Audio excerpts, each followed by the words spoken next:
I recently made homemade lemon curd for a birthday cake for my husband, and that used 12 egg yolks, so I had 12 egg whites to use up.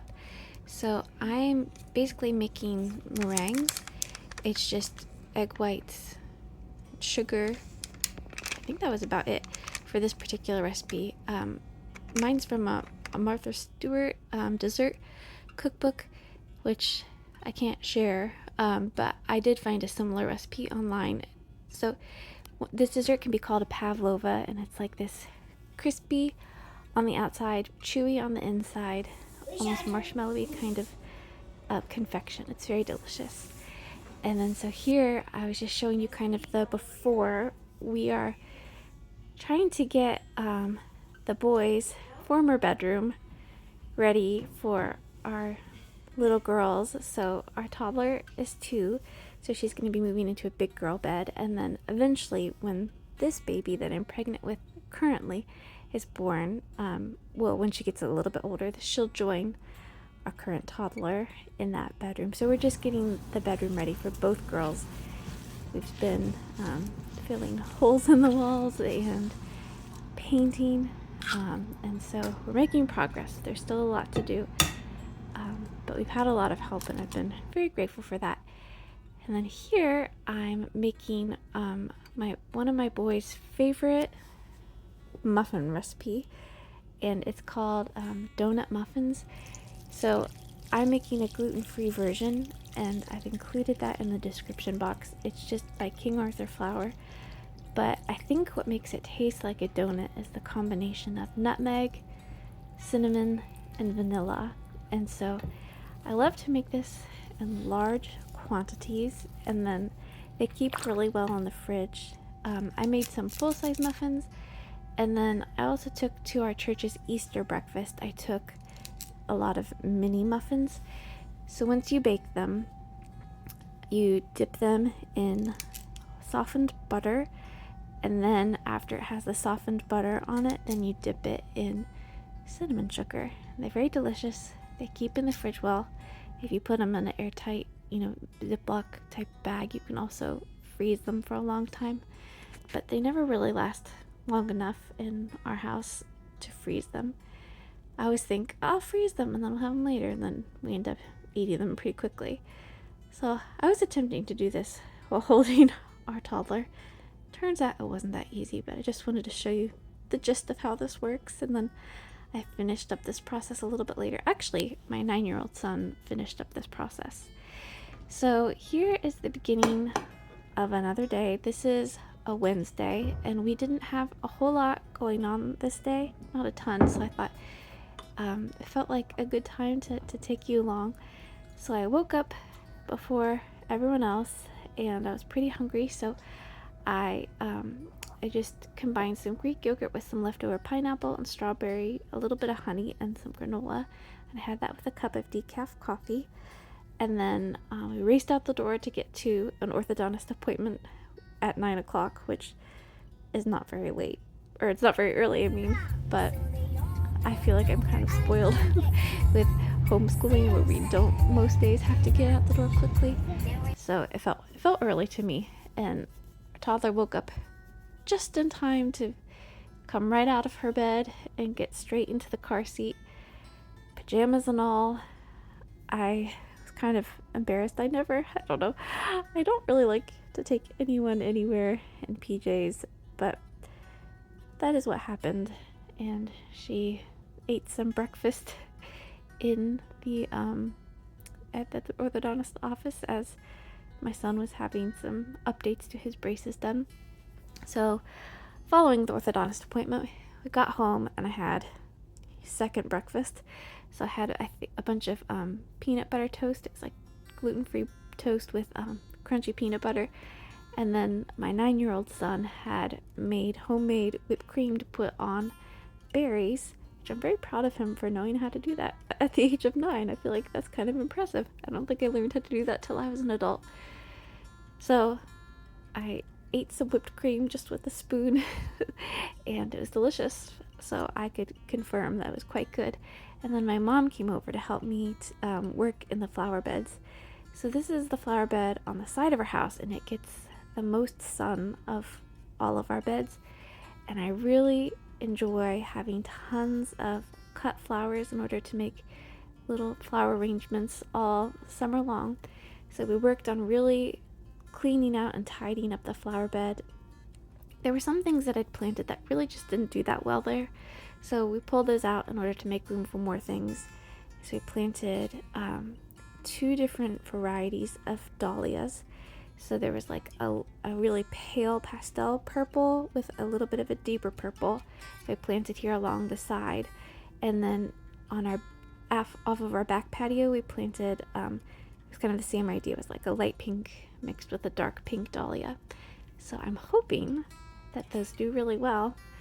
I have had dahlias before along the back of our house. They were red, and they were very beautiful, but I'm trying to do more of a soft color palette, like an English cottage garden with just, whites and pinks and purples and soft shades. So I'm hoping that these ones do as well as the red ones did. So we had some lunch. So I had some of my daughter's cheese quesadilla and grapes. And I think I also had a couple more pieces of peanut butter toast.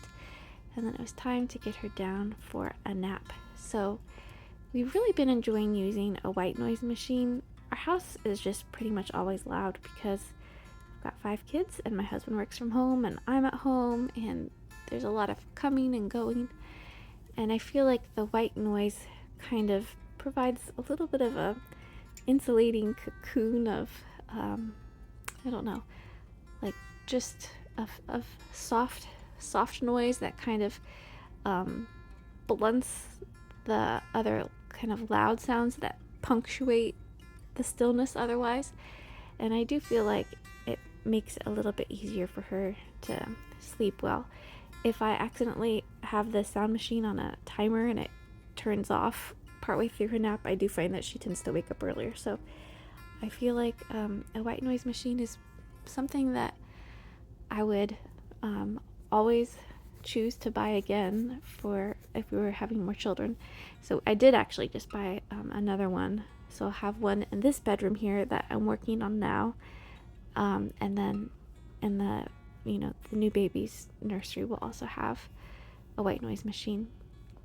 So this is the bedroom. We're done painting it. We got some beds in place. We have some dressers in place, but those dressers currently have my boys' belongings in them. So my husband is putting together drawers that are under bed storage for the beds that they got for their new bedroom. And so once those are completely put together, which will hopefully happen in the next day or two, we'll be able to transfer their items out of the drawers, and then I'll be able to put our toddler girls' stuff in these drawers. But I'm working on their room. It's not done. I haven't picked out like window treatments yet. I did just order on Etsy. I think they're really pretty. It's they're like monograms. So it's a white background with pale blue monogrammed letters, and it's just each girl's initial, and then their 3 initials, and then behind that it's like a pale blue and white pinstripe kind of matting, and then we'll look for frames for those. I'm not sure whether to do like a muted brass frame or whether to do a white frame, and then same with curtains. I'm not sure whether to do like a whitish linen curtain or if I should do pale blue. And then I'm also second guessing the rug. So that rug was from our living room, and I thought it'd be really fun in the girls' room, but now I'm not so sure. With the beds being antique and the dressers being antique, I don't want it to look too like old lady. So I'm wondering if I should switch it out for a different rug that we have in the house. We have like a blue and white striped rug, so I might try that out, see if my husband will help me put that in there this weekend and see if we like it better. So since I was gardening all day, I didn't really make the time to make dinner, so I just grabbed out some Cincinnati chili that I had frozen in the basement freezer, and then I made a pot of pasta to go with it, and then we topped it with shredded cheese, and that's what everyone else in the family had. But we had some leftover pulled pork and green beans that I figured needed to be used up, And so while the pasta was cooking, because I was hungry, I just heated that up and added some barbecue sauce and had that for my dinner. And then everyone else had Cincinnati chili. And then now I'm taking some magnesium citrate and some heartburn medication. It's not as effective as I was hoping it would be. So I'm wondering, I need to talk to my doctor and see if I should like increase my dose. I'm just doing like an over the counter.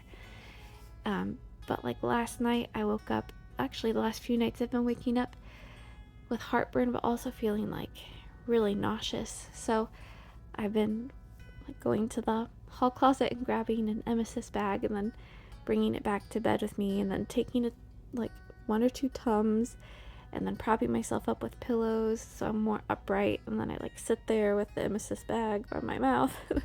It's not been very restful, and I feel like I've been kind of short-tempered and kind of crabby and not as energetic and just closer to tears. So I would like to figure that out and try to get some good sleep. This afternoon I got the first nap that I've had in like months, I think, and even though it was really short, like made all the difference. I was telling my husband, I just feel so much more friendly now, and it's like I shed this kind of like, I don't know, mantle of crabbiness or something. So after dinner we got ready to go to church. We had, my husband and I have a small group, and we bring the younger kids with us, and then our older boys have youth group there at the same time. So it was just such a pretty spring evening, and the sun just looked so golden, so I thought I would film a little bit of it and show you the ride. But I got a few things done. I still have a really long list of things that I would like to accomplish before the baby comes in the next few weeks. And I know that if I just keep working on it little by little, we'll get it done. Thanks for joining me today. I hope to see you next time.